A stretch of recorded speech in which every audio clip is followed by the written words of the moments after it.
Et Simba na moté. Et là que les kiti kana vie zaten. Batu balingi plus ba futilité na makamu susu ke musala. Bomena benda ngando. Petit makamu nini? Makamu na bango quoi. Na Kofi Central. Na Kofi Central pardon, na Kofi Central. Tu t'es dérangé batbané ko linga pour que comment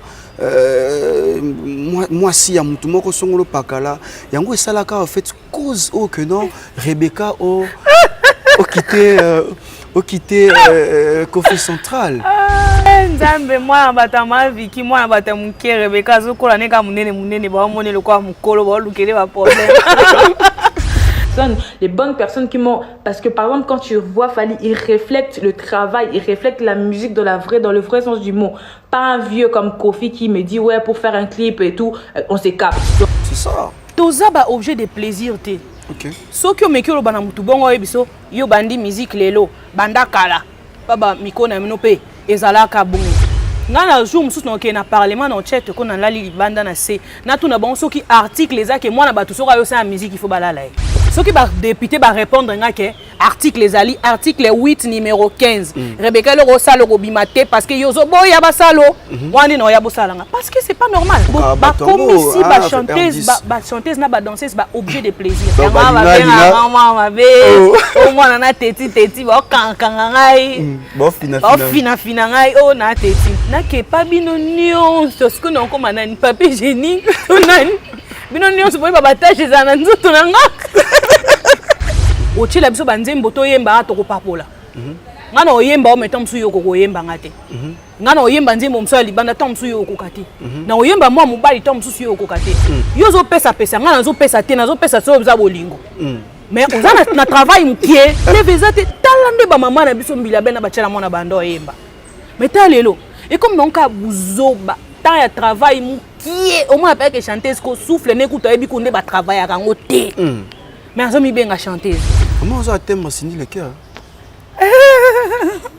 Batembre ko kina on peut ko kokane problème ate. Aliwa. Tangongana mi pesiko. Am esprit a wende. Amunanga e komi. Tayona na mino kilo lokola motali boma. Pene na yo na sina zwa ki forme pe couleur alors. Ma vie ya bolingo ngana respecte qui. La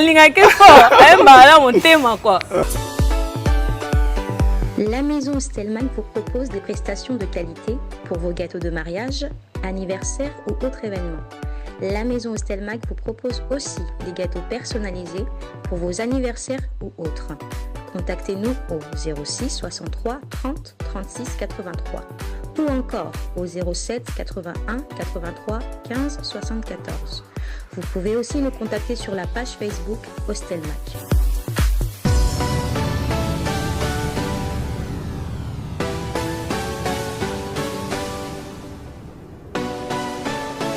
Les courages n'a pas d'âge, c'est là toute personne qui nous regarde à ce moment, c'est votre jeune journaliste d'investigation musicale bien sûr, Enoch Binta. Baïkongomani, baïba surtout bolingaka bongo, mambi matali ndule ya mboka na biso Congo. Alors loko na bomesa ndenge to sombitina ka makambo etali actualité musicale ne yango mwa mokolo mwa lelo ete na ibisa kibino na koyamba moko ya ba obo kolinga mikolo yo on est balobara toujours na lingala ya ba obo kolinga mikolo yo. Alors en tout cas merci beaucoup pour les appels. Merci pour na ba remarque Nabino, merci également pour na ba message. Partout dans le monde, partout, Tunisie, France, Maroc, Canada, Australie, Belgique, en tout cas, merci beaucoup. Ça nous motive de bien travailler, ça nous motive de faire ces jobs comme il faut. Parce que peut-être au bisoto kosa to comme les amalamu nous raté pas na bino comme na mabe alors tant bobenga kabiso que noté Enoch place wana falo que nango place wana falo que nango également ça nous motive. Il est derrière la caméra, lui c'est Imako Makengo. En tout cas, un bon travail à toi, Imako Makengo. Mesdames et messieurs, aujourd'hui, j'ai reçu pour vous une étoile brillante. Elle a une voix faramineuse, pharaonique, astronomique. Elle le sait, R10 Rebecca, dont j'ai dit Rebecca Mbote Nalingala. Mbote. Ça va? Oui, ça va bien. Très belle. Hein? Merci. Bien habillée également. Tout le monde a 10 francs, 20 francs dans tout là. Très chic en tout cas. Merci. Rebecca. Ah. Parce que là, on a séparé nos ans, la banding est normalement boy. Banding, on m'a expliqué sur banding à Rebecca, c'est comment en fait? C'est normal naza banding naza ngat. Naza bango tiens, naza Rebecca. Il faut naza ka Rebecca. Il faut naza ka Rebecca. Voilà. Pas des copies collées. Impossible les copies collées parce que il faut vraiment éviter hein. Bah sosie ezala kanango évoquer au coma mais copie collée vraiment il faut tout l'endre la détail par détail hein. Par détail. Est-ce que on gagne dans ça le bando l'endre la détail. Ndé vous comprendre que copie collée ça m'en passe. Ça m'en passe. Parce que toi bah détail au tali ça peut cela veut dire je sais pas quoi. Quoi nini pour naza non. Ouais. Tu vas dire que émission banjo takinenga donc ba détail non le besoin peut-être nga mon poussé. Ah OK. Na munene na matama minene na misapi minene mutu mususu pa kozaza bassin munene likolo muke mole muke konda mutu mususu pe azana na bassin même ache biloko na kati pe vimba donc oui pour ça peut copie coller en tout cas copie coller yango na copie conforme hein ouais yango te copie conforme zelo mususu copie coller pe lo mususu aboli mbisanga bato bebi français bien mais en tout cas ngai nazaka unique comme genre unique à ton genre également c'est comme ça hein bon faut motoise à la pena bongo mais alors Rebecca c'est ma première fois en tout cas de te recevoir en tout cas merci beaucoup d'abord de répondre à mon invitation. Merci peu ko sepel ça ba téléspectateurs na ba abonné tout ya Congo Mokili mais ma première question Rebecca si je te pose une question qui es-tu? Pour répondre ngani. Je suis Rebecca R10 chanteuse congolaise la fille de papa Mathieu Chibangu et de maman Victorine Massengo et la chanteuse qui fait plaisir aux fans de la bonne musique. Ah, tu as bien répondu. J'ai fait un effort de faire plaisir aux personnes qui aiment bien la bonne musique et je fais un effort qu'un jour je puisse représenter mon Congo, mon pays, ma nation partout dans le monde entier. Partout dans le monde entier. Par rapport à parcours, il y a Rebecca. Moi, les détails au plus sûr. Les détails, moi, il y a bien. Mais dans le but qu'on représentait, en tout cas, nous allons avoir un moment. Okay. Tu as bien répondu également. Mais il y a une place où on va monter parce que les terrains encore glissants, si je peux dire ça comme ça. Parcours, non, comment tu as commencé la musique? Est-ce que c'est par influence Tantinayo? Est-ce que Zaki Batindakyo qui est l'école? C'était comment en fait? C'est un peu Yako Betalabi sur ma parcours pendant un moment puis nous allons continuer Rebecca R10. Bon, d'abord musique c'est quelque chose qui est inné. Nabotamine lo Congo na nzoto et ezaki rêve nanga et les lo rêve nanga na commission passion nanga na banda na ndaku na zoyemba mes frères mes grands frères mes grandes sœurs mes parents qui côté témoigner j'étais en train de chanter déjà quand j'étais petite batonyo so banda mo nanga ke moi no azana na talent ya musique quoi azana don ya musique. Et puis quand j'ai décroché mon diplôme d'État, je suis allée à l'INA. Question yako baki sa connaissance sur elo ko ezala déjà na katinanga. En étant à l'INA comme batonyo sur monde de la musique banzonzing par-ci par-là, mais on avait un orchestre banzonzing ya mobeta ou cœur quelque part, boké mbela mutu. Donc quand des bakop na biso artiste monde à INA ndezalaka. Et en étant à l'INA, nous avons un orchestre, mais l'orchestre est vraiment qui est star académique. Nous avons des filles, nous avons des bali, nous avons des animations, nous avons nous remporté la première place il y a concours Fréquence Star en 2012. Nous sommes champions, nous avons Gombe. to remportaka finale ezala na Fikine. C'était plein, alors plein. Ezaki expérience moko na zwa na vie nanga. Ya que bazo sebino que moni podium na full eza na Fikine. On imagine ba 2012 wana. Bino bo mata wana pour beta finale. Donc ezaki expérience moko parmi ba bilo wana côté esprit na ndule quoi. Et après quand on concours voilà Barbara kana maya que monanga na copine nanga moko imba pe Nathalie Tingani que j'ai fait des coucou a proposé to kende na orchestre na ito banda ko accompagner comme chanteuse. Et puis pas Barbara Kanam, on a fait pas mal de concerts, pas mal de voyages Pembeni nae. Et j'ai appris aussi ce que je pouvais apprendre Pembeni ya mère. Après naeko ça la émission moko si je peux citer à Paulin Mukendi ça quand on a première édition tous avez peka ko interpréter et à travers cette émission monsieur Serge Gaembe ayo monanga a proposé na kota Sec Production na signé na Sec Production et là déjà j'ai nazaki na ambition nanga ça a déjà carrière solo puis je me suis dit bon pourquoi pas to méga signer. Et tout à comment faire. Voilà, je pense 2015, hein? 2015 si je ne me trompe pas. J'ai signé dans cette production, tout ça, tout soukapé dans le studio et là ça n'a pas marché. Après je me suis dit bon, natalon nazan ngona musa nanga na sala ka je pas croiser les bras ya ko vendre parce que dans cette production ici mbité na bunda nanga moko bon na yo zaba ma contrat mon na Kelly Breville, Bandou les kaka et tout. Après à mon retour, Eddie Diora, tous avons une Sec Production comme na Kofi Central.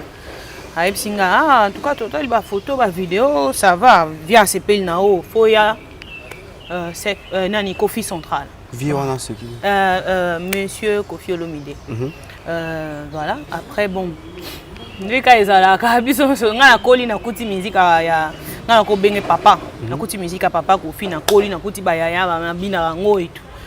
Parents moi ko douter mon kezala ki ndenge peka to yoka ba masolo pa na été ola moi si bona boy masolo ba masolo kan to yoka na kin pa na été ko ke pa na été bona boy kan to yoka je comprends pas bon en passant mais après tu boy ça non ba proposer yo ça na carrière na vas-y tente ta chance kendo signer peut-être que batumso simba te yokuki na on peut ko simba.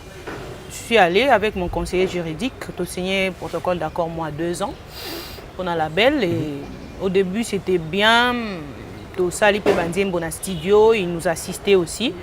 Bon, et comme à niveau à clip, et bima teti le mais tout ça là bon moko boy ici on travaille, biso onion excuse-moi, biso onion so bato label hein. Ici on travaille, tout là travaille pembe boy. Question à se présenter kaka alobek boza na label ebele to ça nzembo moko nangai comme ça na présent hein ça le na présenter bino voilà tout suka peka na nzembo wana mais mutu to azali na contrat na projet na ye fala sala et là ça n'a pas marché c'était vraiment mon souhait que etambola mais etambola te. Après je me suis dit mais ben attends OK non musique la cause c'était quoi en fait bon protocole d'accord il y a 2 ans et puis du coup c'est l'autre la cause c'était quoi bon biso na part na biso to sala ki hein otokoka ko sala soki ba binet non Rebecca yo on enregistrer tel jour na une équipe na nga na yo sa msala côté na biso vraiment to bando ça l'effort ya ko respecter ba programme msala mais hélas comme on dit l'homme propose Dieu dispose. Peut-être tambola pour na batu mususu menga peut-être ezala qui place na ngaité. Je me suis dit que peut-être j'ai place na ngaité. Bah c'est pas là qui n'envoie na hôtel. C'était quoi au binaki mabe aussi kaka oza osali banzembo no ba sepeli na ngosiko okomi motema moto tu as hâte que ebima. Mais ebima ka te. Bon tourner ka clip. Je pose la question, la cause pour que ça l'ebima te manque ya mais tu as un contrat à 2 ans. Donc déjà ceux qui inane na ndambo. Bo umisanga kaka parce qu'on a omi tuna. R10. Ko la lesanga pongite na émission s'il te plaît. Ngam non expliquer ko parcours na moi rapidement pour to la la te. Pour na moni tsongola lesanga. Nenga na leka yo tozongisinga. Kasi pour na moni c'est intéressant. Ngam na leka na ngam. Vous l'entendez que c'est intéressant. Hein? Après ton leki na ngama na bité. Oleki wa. naleki na longwe nanga pas Kofi Central na bi bon on va ndaté na croiser ma boroté na bandi siko na jusqu'au 2012 18 na bi non na banda carrière mais okimingate okimingate na si ça na ta parcours na d'accord après bon ami lobi bon na banda nazo banda carrière solo makam na okutana nango ya mabe ya malamu je vais assumer mais na banda carrière solo dena que ça la première nzembo na nga posa nzoto eza rumba posa otuninga mabe bwendeni imak makengo baninga somo premier nzembo yanga ba 2018 na boulot no bité to lancer posa nzoto parce que là ça banzembo na nge belé vanda tellement que to sala na mso ba auto production to linga okende mbang pema to msamo ba single moko ti ndenge nzambe azomema biso toyebi ndenge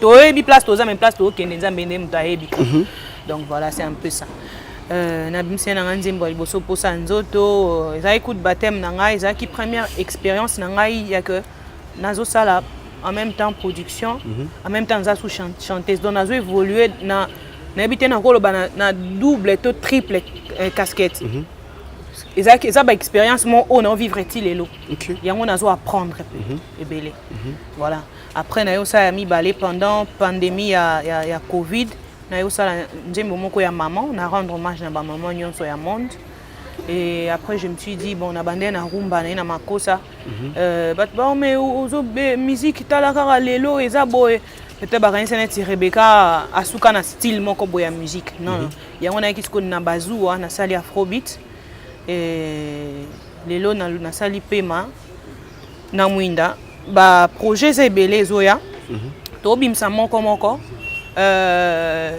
mais toza précédé toza ndé na posa ya osalaka ba titre moko o eza que ceux qui mutayo qui atali qualité à clip atali arrangement nzembo ayoki maloba à comprendre que on a affaire à une chanteuse ouais ça musala n'est bien malgré tout ce que les gens peuvent dire donc c'est un peu ça. C'est un peu ça. Revenons un peu dans Mambo Lobaki, il y a Kofi Central parce que je pense que les maison de production Moro Yamoune, en tout cas, Nambo Kanabiso on ne peut pas coller comme Kakaboé. Non, je te pose une question là-dessus, Rebecca. Ali tol les Congo parce que on dirait les locaux. Et c'est un peu on a un moment tout qui na Kofi Central, na maison de production à Kofi Central, tu gagnais quoi en fait?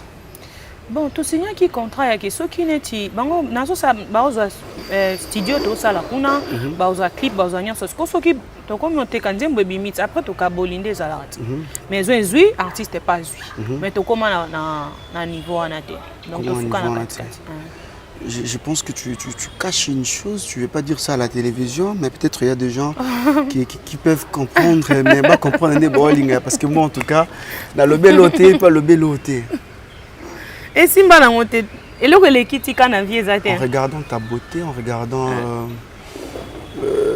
ta belle taille, est-ce qu'il y avait quelque chose, il y a mon non?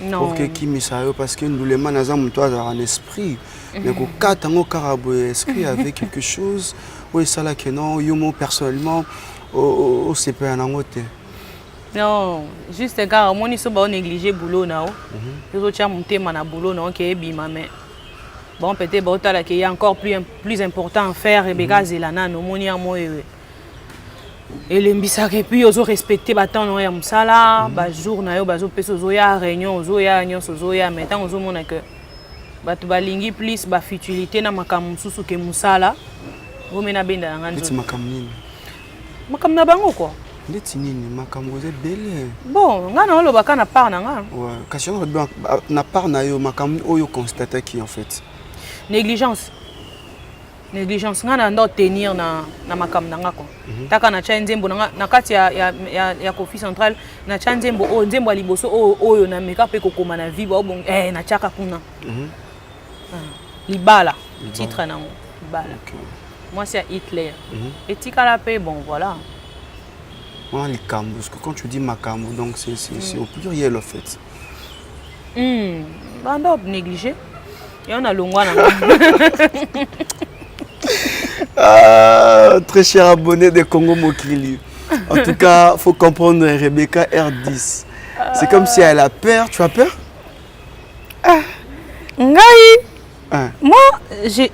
Moi, j'ai pas peur. Dès naza bono nga na banga nga mututé.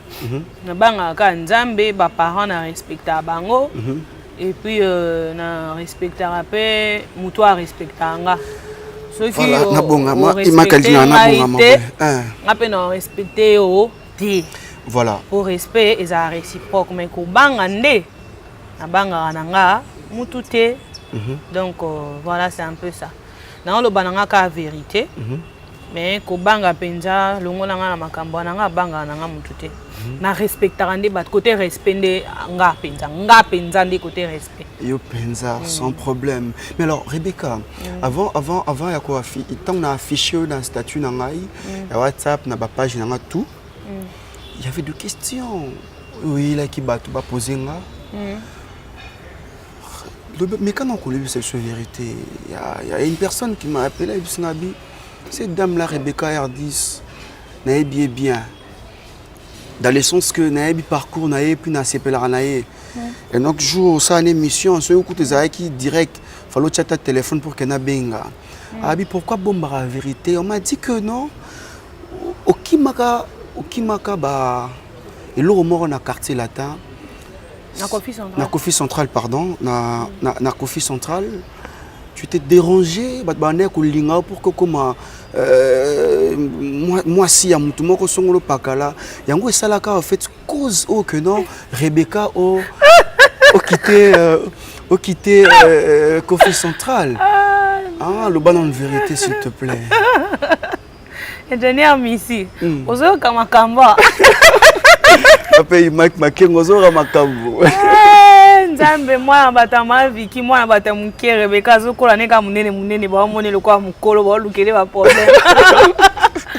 Non, y a rien. Y a rien. Et là ça na honte. Au moni ngai, moni bon. Tout na bien. Tout le vérité, on le bateau le vérité. Tout na ndena zaboy. Ata pousser na ndela o sepe na ngakaka. Naza na nga grave témoin elongeza moi kitoko, moi ta eza moi bien nzamba peso moi témoin bois. Ata kutu pasteur mon soir landela comme na ba prière au moins comme ça ma fille tu es jolie hein. Moni. Bon. Et ça problème te place ba doazali basi mibali moi likambo mo ya bongo pe ko ki okoma pe. O ba tentation pe ko ki ozala. On poser question sur yela yo, c'est ça. Et yela ranga chaque jour na vie na surtout na monde de musique yela ranga. Parlons de Kofi Central, c'est ça. Ngali na ngande ko za focaliser ka kuna te na en général yela ngai na boya na ngai nde. Non ba ngali mama be o mwana na teti ba kankanga ngai. Ba fina ngai o na teti. Nzoka na boya na ngande na boité na mwasi na ko koya na ko linga na baku de foudre ezala pe boy na comprendre pe boy na ke mobimba mais na ke pa bino nyonso ce que na ko manani papier génie to nani bino nyonso boy baba tâche ezana nzoto na nga ata yo moko bo bozange na mwana batu ya batu copine à batu, chérie à batu, leki à batu, artiste à batu. Lobi pe dans un moi c'est à mon tout maman à batu. Non mais c'est pas avec tout le monde qu'on va faire ça. Pour l'ingénieur non on a mon thème. Mais ils en a batu monsieur au monde alors beaucoup de temps on se suppose habite ya boulot. Ne te coûte ni to tout ça no émission. Yo comme au lingi sur émission to comme oh Rebecca ta moni photo fa non. Ah, tu écoutes une émission. Émission, tu sais, tu es caméraman, tu es caméraman, mais caméraman, tu écoutes une équipe pour émission. Donc, 8 si tu écoutes un abisso et un net au vendre là. Il y a l'euro et tindi biso to vendre. Et ça sauté. Bozu batebele bazo a futilité a cheli boso. Yé pour na non papa. Maman soki boulot nan tout ça là non musala. Ata kutongo bolingo ngona e ba pété. E ba na non na lingi no mwasi yango au bundi nous quand souka bomonika moi dans monde de musique c'est que ils font ba moko so ba Rebecca oui et ça moi si il faut so pétant ya draguer son na lingi son na boyi na ça mutu mais ça te que Bah comme ça biso et belé bien ba fille. Moi j'aime dire ou tout haut c'est que le ba chanteuse mususu ba koka rolo baté. Alors le bango na c'est non ba ka chanteuse na ba danseuse. Alors le ba makam na c'est mais so ba che caméra azo bango. C'est ça que toi tu fais maintenant. Non. C'est ça. Toza ba objet de plaisir té. OK. Soki o meki lo bana mutu bongo biso yo bandi musique lelo banda kala. Baba mikona mino pe ezalaka bongo. Ngana jour mususu na ke na parlement na chat ko na lali libanda na se na tuna bon soki article ezake mwana batu soka yo sa musique il faut balala parce que bo bana ke ezalaka okutango yo siko ngo changeango yo ndo ningo laksa ke yo za nani ngana ke na parlement na lala na tuna bango mwana batu soka zo sala musique il faut balala la ceux qui va député va répondre ngake article ezali article 8 numéro 15 Rebecca le rosalo robimate parce que yozo boya basalo wani no ya bosalanga parce que c'est pas normal pour mutu so os ana moi biso toza ba éducation na biso toza ba famille mais ce qu'on ngotambola na mondenge mo bomona na musique lelo makambo salana donc na pesa na koma nani yango zo mona ngati lelo batebele bakamo mais talent zo sala banzimbu zo nangu mais comment est-ce que zo promotion et tout na loba ngo ke na obunda boye je vais travailler na bateau bazana moral il y a ça bateau musu bazana immoralité moko ondimati donc aotala yenda yeboye ko ayepona bimise donc na zana il faut aleka et non leka personne na sepeli so na sepete no leka te so na boyi na boyi bon botika ngai non ça na muke il y a des gens de bonne foi on est dans le baboye bayibi bazali ba soutenir nga ozomona ke muto azo raisonner pas azo réfléchir et puis azo peso conseil musalo zo ça na musique boye ko sala te ko kende boye te ko ke boye te zalaka molende sala boye eko simba il y a des gens comme ça mais bato belé ba mitcha on dirait donc yondo zo yana makambo moko boye neti la awa non mais c'est comme si bino bo provoca bato comme ici ba chanteuse na ba danseuse ba objet de plaisir et puis il y a d'autres personnes côté na monde on dit ba chubinga tonga tikanga na loba mo mukeba si jana na monde on dit ba bebisinga mutu je t'écoute ba chanteuse na ba danseuse ba comme ba objet de plaisir et puis misusu ba commission ba arme de faible et comme arme de faible donc ayebi ke bon de na za boye et comment na ngote ke il faut yeba toi il faut en connaissance toi il faut aloyer mbara bien aizande que so pesi ba pesi o makam vous comprendre allez et comme na ngoya bango ebi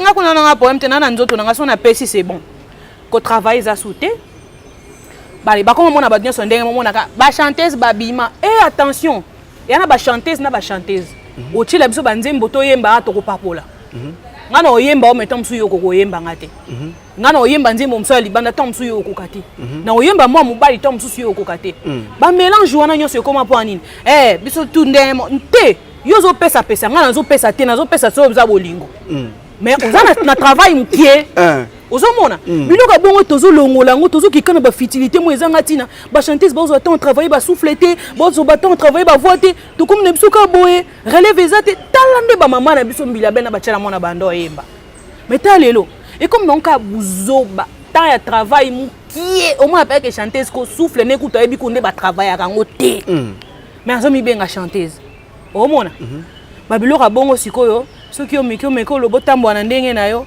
ben ba chabino na kata saki moko okuta ki yango ifoti kango non moi atakutu bible lo bango ngana ko sala loko eza malamu je fais ce qui est bon pour moi on a moni eza malamu te na forcer mutu te asala lokola nga mais nga na tambola mukie pas à pas na mat escalier moko tina okoma. Voilà, c'est un peu ça. Avant de continuer question là, tu nous proposes qu'on a eu qu'à voir Rebecca R10 na batobola na bisoba ba yo qu'à voir tu as beaucoup parlé Yanga bolingo kuto ya mindele est-ce que bomona te jakana rose mosusu kwena mai mosusu na likolo est-ce que bakate musisa ya bolingo Yelelelele, ma wo. Izalakate, le colon d'emboyo babeta kana martyr. Isa bolingo bile nango ba tendresse pe ba caresse. Osana pembeni, bongo yokota na bolingo koyo. Ya mindele. Comment ça thème m'a signé le cœur? Batembre koki na mpe kokokana problème ya te. Vous en avez qui peine tembre signé au travail trop hein. Tu oh. Nayoka bango nyonso. Mais aux autres d'atteindre au travail. Te nga travail na yoka banzembo ne banzembo ya sala pe pa papa Kofi na interpréter pe mususu.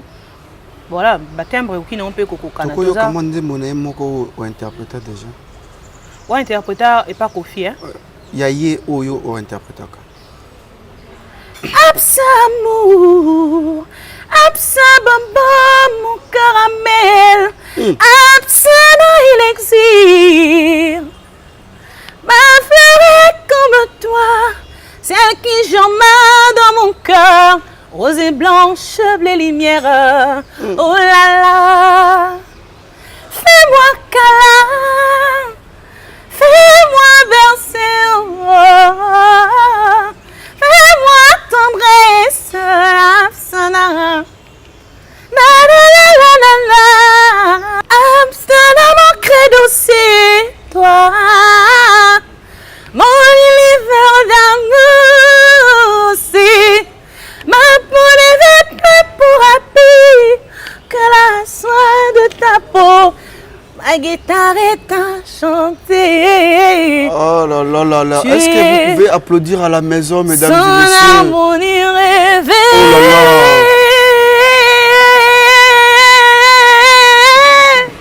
Wow. Absana. Voilà. Rebecca R10. Ouais. Ah. Bina qui. Non qui on dirait non qui bien. Ok bien. Ça lui m'a bien pensé. Musique est au mot bien. So ça stressé. Là ça y a un morceau bas stress, bani nache musique et kiti singa. Voilà. Mais Rebecca, tu viens de condamner leader Marana Bino, Luka Kobmana Bino. Mais d'autre part, leader c'est comme si Bino mon bozana. N'a tentation parce que quand toi tu sors avec leader.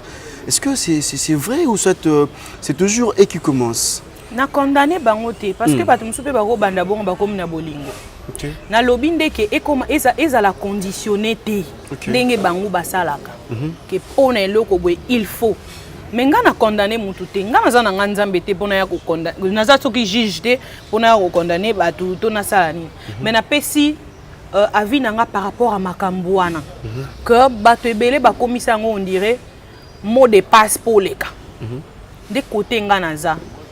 Mais ils ont pena batu muso mona asepela ane bongo alinga na leader wana makambu nao mais bo yede pe muto aye tant mususu ko luka musana na e bo conditionner côté wana nde soir kanga côté wana penza nde nazalaka wana vraiment nde nazonga penza côté na nga ya bo mwasi na raisonner sikoyo nde pesa nga ya mo pesa nga pasi na maya misu kotala que non Polingo baloba tape basala makambo ngo soki volonté na biso mba to sepeli na biso to sala mais ozo mona penza ke o forcer mutalingi te mais ozo insister kaka pour moi na bato pe sa tom su pona opportunité mo boye to po obimise to po sala boye mais bo sana ke lobi pe jugement nzambe za makambo to sana se et on futama ato kimia ngo kuna au samba. Mais ce que ça la rabino ndeni ba chanteuse ya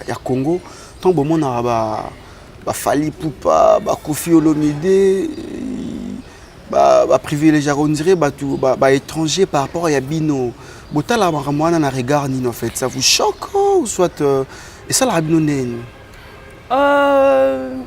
bon moi nalinga penza ko se lamenter trop té. OK. Nalinga ka côté nanga na lobi nanga vérité et s'il après na telemi na popoli mabele na banjo tambola sous chemin nanga. Mais d'une part atako tu bango te atape même ka bat na biso ya TV au moins na pe boy azochane musicien mo ayebi na été. Mais yo soka contrat no mbongo ne si non akati na ye. Na moi on dirait ça complexe. Ngana ko mona na ndenga bongo ça complexe. Ah, yazani kana mboka na biso oh. Nake nanga libanda o Côté nanga na omoni na complexe. So to longo na sera complexe. Ba boîte de biso ba musique na biso beta route. Complexe. So ka ba longo le complexe tozo ngande tozaki. Biso tozara ba mike tozo yo ka penza de musique congolaise na Afrique au télématin. Ba te belé bazo mona ba musicien congolais ba modèle na bango. Mais lelo e baluka. Kwa nini complexe motema mabe. To kon alcoolo sundeni. Mutuna mutako mo forcer na ndenge ne motema mabe le ki trop. Neti lelo o na kotanga ba kombo te ya ba pays mususu mais bande ko envier musique congolaise to yo ka ba masolo bazo envier musique congolaise mais bon lelo ba biso to ko monta la bango to ça logo la bango to ça logo bango po nini complexe eleki naki mutema mabe on dirait pe na ngam na bino ba mission ya ba chanteuse beaucoup mieux on dirait ba comportement bino pesa sous bien té il y a des vidéos qui circulent ben je koloba loba ko finga na ba télévision ko finga ba leader mususu yango bango kima na bango bino. Ça dépend de l'éducation. Ça dépend de l'éducation papa nanga. Omoni toyaka tokuta na eza lokwa na classe. Ngana za na uti soki bandal yo uti soki place nini yo za mukongo ngana za muswahili yo za mwana mama Vicky ngana mwana mama Chantal soki tokutani biso so toyina ba éducation na biso na ba makamna biso biso so ba obenga biso kaka les élèves de la 3e secondaire ozo mona basi bazo chepso so kana sani moko to sa ndeni mais ba éducation eza ndenge ba façon de biso de vivre ba intelligence eza ndenge moko ti ba façon ya ko raisonner eza ndenge moko ti soki ba nsu ba fingaka c'est pas tout le monde. Et puis, si bazo finga pona nini. Il faut pas retourner bango koye ba poni ba finga. Voilà, mais moi je trouve que eza nango eloko moya malamu te ole kana TV ko finga to ko loba tonso eloko mo boyo eza impoli na ko loba ke ezo léser batu na banda ko peut-être ko finga mutu to ko bimisa ben sanité mo boyo. Pona eza nango na sens moroti. Parce que peut-être pona ba kozo bango ba yebi ke ba sa elango. Voilà, mais on peut pas mélanger tout le monde. Na finga raté na yaka na TV pona ko tanga ba komba ba tuté. Mais na répondre na ba question à journaliste. Journaliste a yambinga, non ça l'effort na répondre na question na ba question na. Donc voilà, c'est un peu ça et na loba makambu ya ngai moko o na eli. Mais est-ce que vous rappelez na moi lisanga na bino mo qui ba chanteuse bo so la rapper est-ce que ezalarato ezakam na mtu kif na ça na ba copine na ba chanteuse na sola na bango ba imba na bon pe bien ba évoluer na bango muke ça va bana ina to ba msupe ba bango bana ina te ya libanda pe sola na biso ba msusu pe toza na occasion sola te ce que occasion ezwami to ko solo la to ça ba congolaise pourquoi ko sola te tu connais Vava Morgan? Non. Tu as déjà parlé avec Iré Bochule? Non.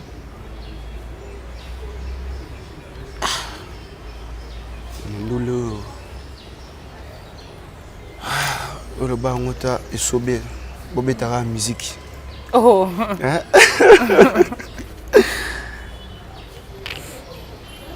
Rebecca R10.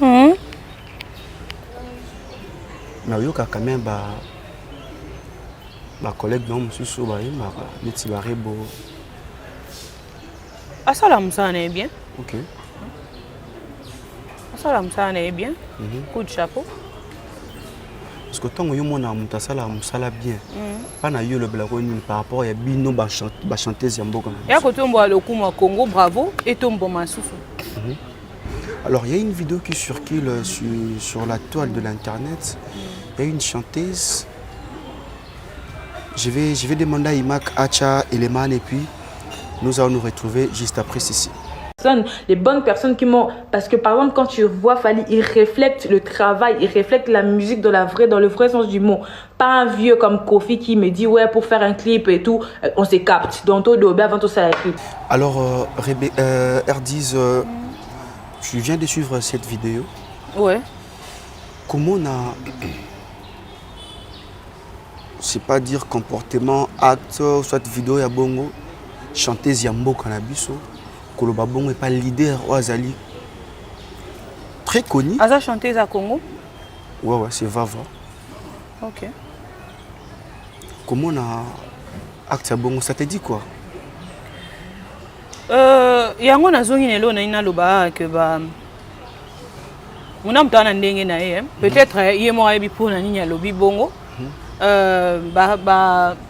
mayele façon de vivre éducation eza mutna mutaza na ba éducation na ye na bandenge ne amonela ba makambo mais avis nanga par rapport ya vidéo wana je trouve que eza ya nango bien té malgré que Bez comment au sala batu na Congo awa nde lobi aza chanteuse congolaise que Bez nde comment romatisa batu mais il faut yeba pendengo sala Bezango papa Kofi o alobeli wana aza papa batu aza mobali ya batu aza yaya batu aza ikona mboka donc même si kutayaki kofuka meloto atokelaki aux portes nini je trouve pas ça propre pour venir dire à la télé que non. Tu peux juste chercher une façon de parler ou soit de faire passer le message mais qui est kobimisa ba gros mot bongo quoi. Non, ou bien tu parles en général mais qui est ko tchapenza mutu musapi bimisi gros mot. Je trouve que bon de ma part hein na moni yango eza na ko employer terme nini. C'est bizarre. Eza bien té quoi. Eza nango pona nga na trouver ngo bien té. Encore mais mon pende mususu alobi pété na parabole.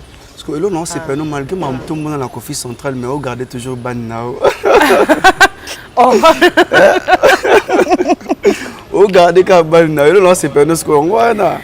Oui, au moins mam tout monde hein. Mam belé au monde mais tu gardes toujours et puis ah ndeba umisa banzembo na nga et tout mais bon. Osa ndeni. Ndeba yaki belé pe osa ndeni, t'avais pas le choix en tout cas. Ah. Mais to lembate to bundaka musique yango so eza na makila ata ba obstacle eza belé to kokoma kaka. Si aujourd'hui un producteur a bien proposé des chanteurs au sein de la featuring au Ponamoko, il te propose des chanteurs au sein de la featuring mais tu dois choisir juste une personne. Entre Ferena Fali, tu vas choisir qui? On n'a pas de problème. Non, c'est une question. C'est une question à choix. Viens bingo boluka les boss de l'agence BL Travel. Oki place ben bako tsanga. Makambo yango bananga vraiment na sepela ming na maile na yaka to péter champagne. Na pona nanga mututé parce que na linga bango nyonso tout ceux qui producteur moi monani alobina sa featuring na moko na bango ba grand frère nanga wana ezale sengo pona nga po eza un plus na carrière nanga. Si mais bon, voilà, je ne disconviens pas, ils ont un plus. Et ça là ya fali to ya ferré na bien bango bongo so na bien bango papa na maman te to pas fali na pas ferré. Dans ce pays makasi pona linga bango nyonso mibale. Alinga bonyo so mbale na interpréter pe banzembo na bango ya moko na yo kaka banzembo na bango pe na mutuka donc côté nyon so mbale ezaka bien et on te propose encore Kofi Olomide et puis ensemble.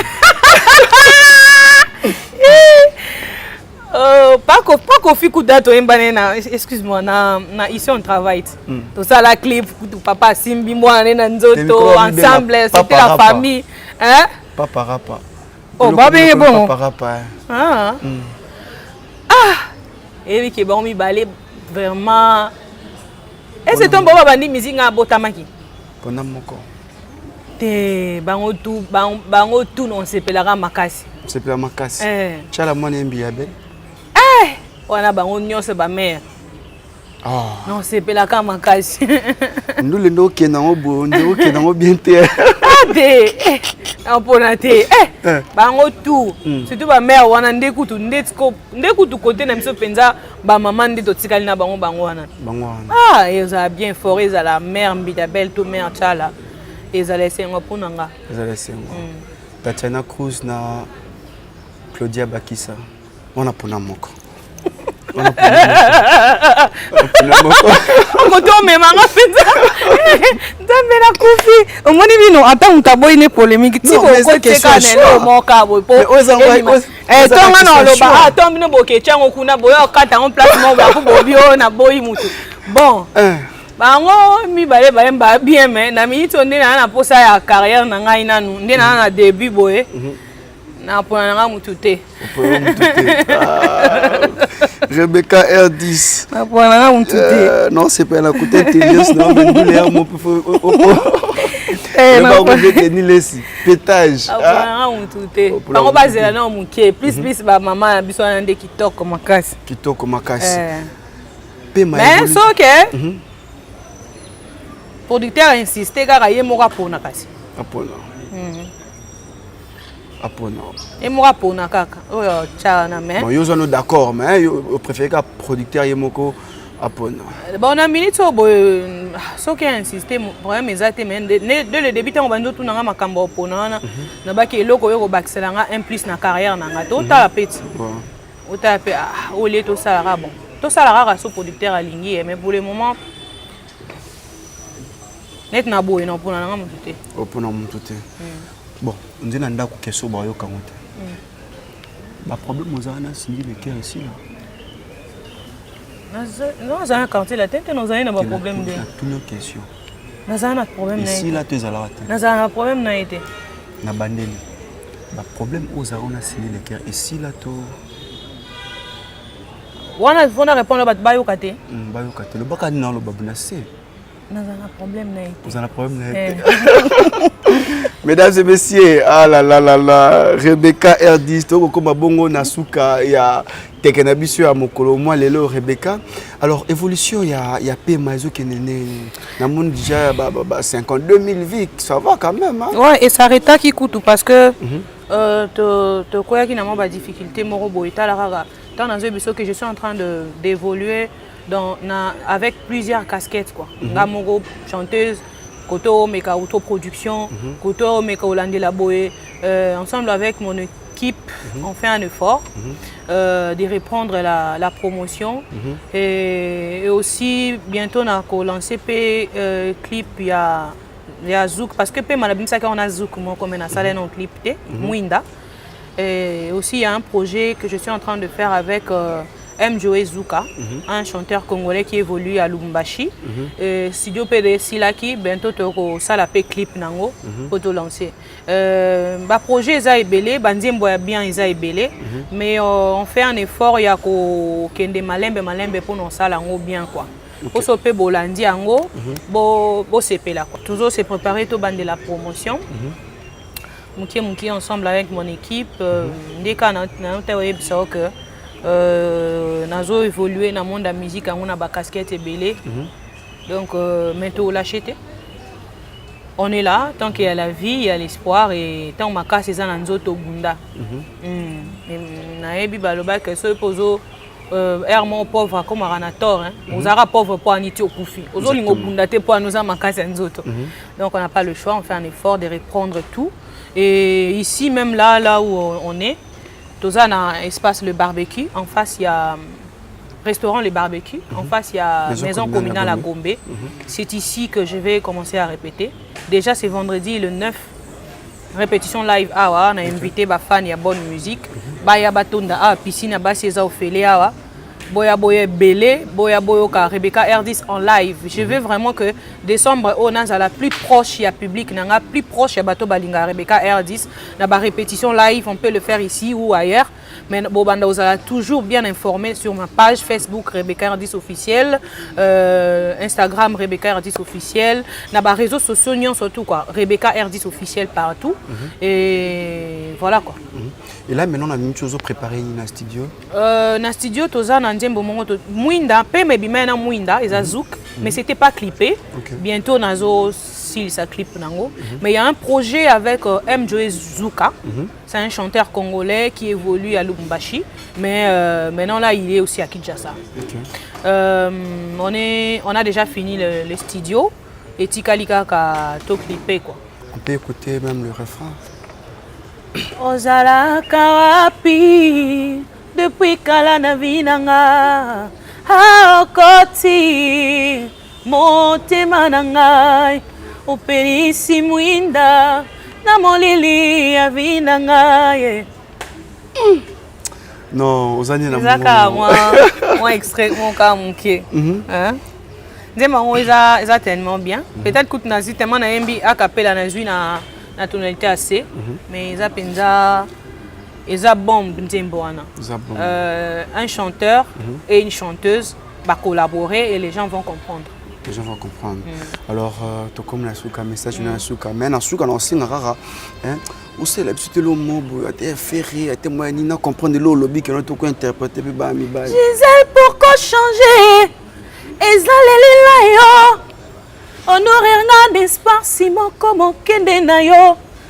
Mabe ozo sala nga ezale bela ba effet. Soko continue bongo wana zoluka liwa.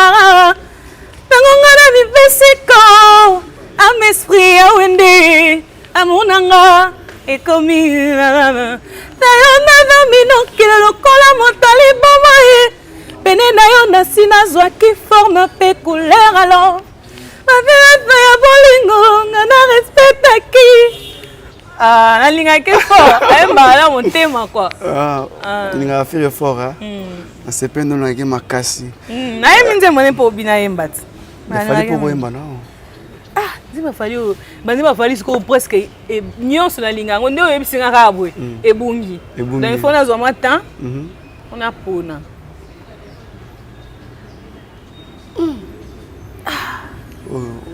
Et comme ebele mba moko. Zela. Wenge to nzambe na ngai.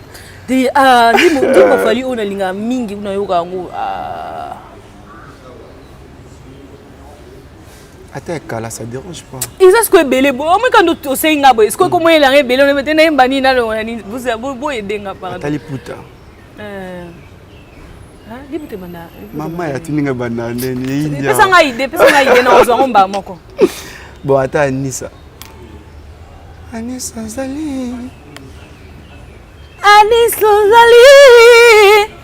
Ici aquarium. Menga kolia e Anissa e. Po atonda elengi, atonda bolingo. Aza spécial. Anissa Zogada qui n'est pas pharaon, mais pharaon alinga ke dans la polygame te. Pokito kwa basi nyonso esonana nzotwa. Rebecca e RDC. Ah, non, où met la Rebecca, tu as une très belle voix. Yanga tendresse Simbelianisa. Amour vrai watuna nina watuna ani nanana. Eh wanze mwanza ande goût fort c'est tout sauce quoi hein. C'est quoi hein? Tu comme un message à Souka R10 pour que tu clôtures. Merci na batunyo so bazui temps ya Hollande interview oyo. Merci na binope ndenge bo yambinga. Message ezakara que Rebecca R10 mwana mboka yeyo. Yoko kona bango mama leki. Non, naza Rebecca R10 chanteuse congolaise. OK. Yaya yaba leki na ngai, leki yaba ya nanga. OK. Na chanteuse ya mboka mobimba Congo pe a monde entier. OK. Na suki wana. Mais o azana posa ya na posa na loba peut-être que bato ba ko talanga. So bo beti Rebecca R10 officiel na Facebook. So là na chaîne YouTube na Rebecca R10 officiel, abonnez-vous. Na Facebook plus na ligne mingi pourquoi parce que toro solo là ba programme nanga ba même ba conseil ba suggestion ba remarque j'en ai besoin. Musique tozo ça les appo na bino boza ba patron na biso bino nde boza na boza vraiment ba patron na biso. Donc ngati nazo bunda na bon savoir na ngeza pona yemba pona sepelisa bino ba bozo landa biso. Vraiment j'ai beaucoup de respect na bato balinga bonne musique. Même bateau nyonso balandinga ba sepeli nanga, merci beaucoup. Même bateau balandinga ba sepeli nanga te. Moi je vous aime beaucoup et je vous fais de gros bisous partout où vous êtes. Abonnez-vous na ba page nanga poto continuer ko sola sou bien et puis ko pesa mbote tellement que bat ba ebele na rotanga ba kombo na bosani misusu. Bato nyonso balandinga ma famille, mon staff, mes amis.